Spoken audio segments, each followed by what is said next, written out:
Albert Einstein once said, "An empty stomach is not a good political advisor."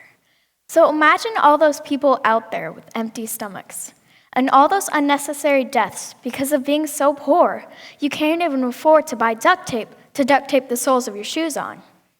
Have you ever seen a homeless person at the end of your street?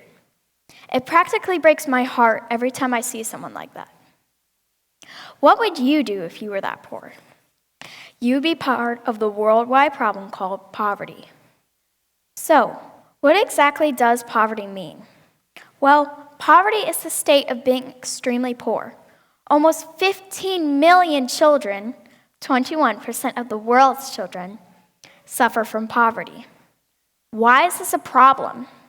Well, 22,000 children die each day because of poverty, and more people are suffering because of this problem.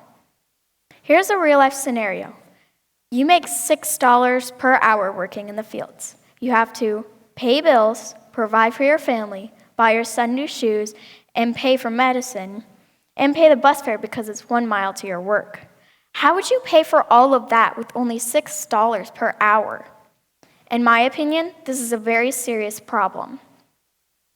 I also read that 80% of humanity lives on less than $30 per day. Also, 1 out of every 4 people are poor, and 1 out of every 8 people live in poverty.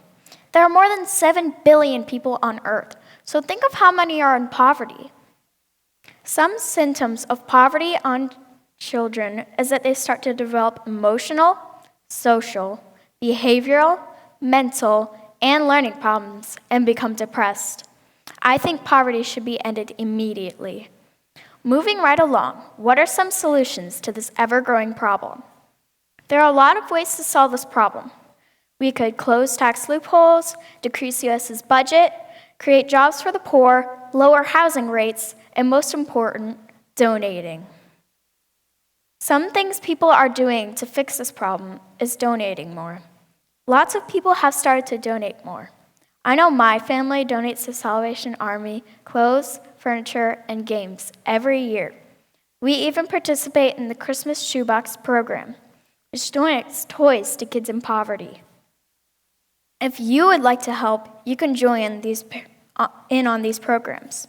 There are plenty of ways to help us take a stand to poverty. We can fix this problem and help those who are in poverty.